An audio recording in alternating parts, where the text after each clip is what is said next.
Oral আমি 15 জুনৰ পৰা আৰম্ভ কৰিম আৰু এমাহৰ ভিতৰত ইয়াক আমি সম্পূৰ্ণ কৰিম। অলপ আজি বা কালি বা পৰহি ৰাজ্য চৰকাৰে আপোনালোকক আনুষ্ঠানিকভাৱে দিন আৰু বাৰ আপোনালোকক জনাব। যিসকলে লিখিত পৰীক্ষা পাছ কৰিছে তেওঁলোকে এতিয়া কম্পিউটাৰ টেষ্ট, ড্ৰাইভিং টেষ্ট বা স্কিল টেষ্ট বা মৌখিক পৰীক্ষাৰ কাৰণে তেওঁলোকে যেন সাজু হয়। 15 জুনৰ পৰা এই প্ৰক্ৰিয়া আমি আৰম্ভ কৰিম। ADREৰ অৰেলবিলাক কেতিয়াৰ পৰা আৰম্ভ হ'ব? আপোনালোকে জানে যে ADREত বিশেষ কেইটামান পৰীক্ষা অনুষ্ঠিত হৈছিল। প্ৰথম আছিলে গ্ৰেড 3 ড্ৰাইভাৰ, ষ্টেনো আৰু ইলেক্ট্ৰিচিয়ান অৰ্থাৎ APDCLৰ কাৰণে। আজি আমি সিদ্ধান্ত লৈছোঁ যে গ্ৰেড 3ৰ কাৰণে কম্পিউটাৰ টেষ্ট, ড্ৰাইভাৰৰ কাৰণে ড্ৰাইভিং টেষ্ট, ষ্টেনোৰ কাৰণে ষ্টেনোৰ ব্যৱহাৰিক টেষ্ট আৰু ইলেক্ট্ৰিচিয়ানৰ কাৰণে ইলেক্ট্ৰিচিয়ানৰ স্কিল পৰীক্ষা কৰাৰ যিটো পৰ্যায় তাক আমি 15 জুনৰ পৰা আৰম্ভ কৰিম আৰু এই সমগ্ৰ ব্যৱস্থা আমি এটা মাহৰ ভিতৰতে সম্পূৰ্ণ কৰিম। ঠিক তেনেকৈ চতুৰ্থ বৰ্গৰ পৰীক্ষাত পাছ কৰা প্ৰাৰ্থীসকলৰো অৰেল আমি 15 জুনৰ পৰা আৰম্ভ কৰিম আৰু এমাহৰ ভিতৰত ইয়াক আমি সম্পূৰ্ণ কৰিম। অলপ আজি বা কালি বা পৰহি ৰাজ্য চৰকাৰে আপোনালোকক আনুষ্ঠানিকভাৱে দিন আৰু বাৰ আপোনালোকক জনাব। যিসকলে লিখিত পৰীক্ষা পাছ কৰিছে তেওঁলোকে এতিয়া কম্পিউটাৰ টেষ্ট, ড্ৰাইভিং টেষ্ট বা স্কিল টেষ্ট বা মৌখিক পৰীক্ষাৰ কাৰণে তেওঁলোকে যেন সাজু হয়। 15 জুনৰ পৰা এই প্ৰক্ৰিয়া আমি আৰম্ভ কৰিম। মোক আৰু এটা প্ৰশ্ন বহুতে সুধি আছে যে PGT আৰু গ্ৰেজুৱেট টিচাৰৰ পৰীক্ষাৰ ৰিজাল্ট কেতিয়া দিব? আমি 5 জুন তাৰিখে প্ৰভিজনেল ৰিজাল্ট এনাউন্স কৰিম। 5 জুনত প্ৰভিজনেল লিষ্ট এনাউন্স কৰাৰ পিছত আপোনালোকৰ ডকুমেণ্ট ভেৰিফিকেশ্যন হ'ব আৰু যিসকলৰ ডকুমেণ্টছ জেনুইন হ'ব তেওঁলোককে আমি চূড়ান্তভাৱে পৰীক্ষাত উত্তীৰ্ণ হোৱা বুলি ঘোষণা কৰিম।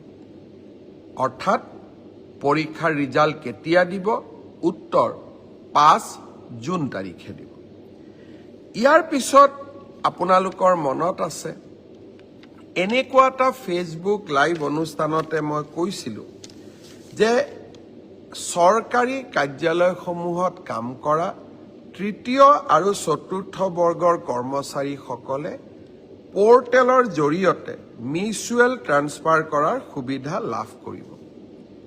প্ৰায় 18,000 চৰকাৰী কৰ্মচাৰীয়ে আবেদন জনাইছিল আৰু মেথছ অৰ্থাৎ কোনোবা আহিব লাগিব, কোনোবা যাব লাগিব, অৰ্থাৎ মেথছ মেকিং হ'ব লাগিব। আমি প্ৰায় 8,000 প্ৰাৰ্থীক মেথছ মেকিং কৰিব পাৰিলোঁ। অৰ্থাৎ অহা মানুহো আছে, সেই স্থানলৈ যোৱা মানুহো আছে। যোৱাকালি মই এই গোটেই বিষয়টো নিজে পৰীক্ষা কৰিছিলোঁ। মই আপোনালোকক জনাব খুজিছোঁ যে জুন মাহৰ প্ৰথম সপ্তাহত আমি পৰ্টেলৰ জৰিয়তে যিসকল যোগ্য হ'ল তেওঁলোকৰ ট্ৰান্সফাৰ অৰ্ডাৰসমূহ আমি মুকলি কৰি দিম। অৰ্থাৎ আপোনালোকৰ অপেক্ষাৰ অন্ত পৰিব আৰু আগষ্ট বা ছেপ্টেম্বৰ মাহত এনেকৈ আৰু এবাৰ ট্ৰান্সফাৰৰ সুবিধা দি আমি পৰ্টেল মুকলি কৰিম। অৰ্থাৎ চৰকাৰী কৰ্মচাৰীসকলৰ লগত আমি থিয় হৈ থাকিম। শ্ৰদ্ধাৰ ৰাইজ, পৰীক্ষাৰ ৰিজাল্ট দিলে, মেট্ৰিকৰ ৰিজাল্ট দিলে, হায়াৰ ছেকেণ্ডাৰী ৰিজাল্ট দিলে, গ্ৰেজুৱেশ্যনৰো ৰিজাল্ট দিব। দুটা আঁচনি আমি আৰম্ভ কৰিব লাগিব ছাত্ৰ ছাত্ৰীসকলৰ বাবে। গ্ৰেজুৱেশ্যন এইবাৰ 2024 আৰু 25 চনত যিসকল ছাত্ৰ ছাত্ৰীয়ে গ্ৰেজুৱেশ্যন পাছ কৰিলে তেওঁলোকক এইবাৰ আমি জীৱন প্ৰেৰণা আঁচনি আগবঢ়াম। নিযুত মইনাৰ হিতাধিকাৰীসকলে এই আঁচনি লাভ নকৰে, আন সকলো যুৱক যুৱতীক এই আঁচনি আমি আগবঢ়াম। 1 জুনৰ পৰা এই জীৱন প্ৰেৰণা আঁচনিৰ আবেদনৰ পৰ্টেলটো আমি মুকলি কৰি দিব খুজিছোঁ। 2024-25 চনত অসমৰ যিকোনো বিশ্ববিদ্যালয়, প্ৰাইভেট ইউনিভাৰ্চিটিৰ পৰা পাছ কৰিলে নহ'ব, যিকোনো চৰকাৰী বিশ্ববিদ্যালয়ৰ পৰা পাছ কৰা স্নাতকসকলে এই জীৱন প্ৰেৰণা আঁচনিৰ বাবে আবেদন কৰিব পাৰিব। এই আঁচনিৰ জৰিয়তে আমি কি পাম? প্ৰতি মাহত আমি 2,500 টকা কৰি এবছৰৰ বাবে আমি লাভ কৰিম। এই টকাটো কিয় দিয়া হৈছে? যাতে আপোনালোকে ইণ্টাৰভিউত এপিয়াৰ কৰিব পাৰে, ইণ্টাৰভিউৰ বাবে নিজক প্ৰস্তুত কৰিব পাৰে, আৰু দেউতা মাৰ পৰা যাতে আমি অন্ততঃ এটা বছৰলৈ টকা পইচা বিচাৰিব নালাগে। ছাত্ৰ ছাত্ৰীসকলৰ বাবে আমাৰ 2টা আঁচনি। এটা হ'ল বিনামূলীয়া নামভৰ্তি। অহা 28 তাৰিখে মই অসমৰ কলেজসমূহৰ অধ্যক্ষসকলৰ সৈতে বা 29 তাৰিখে মই অধ্যক্ষসকলৰ সৈতে এখন ভিডিঅ' কনফাৰেন্স কৰিম।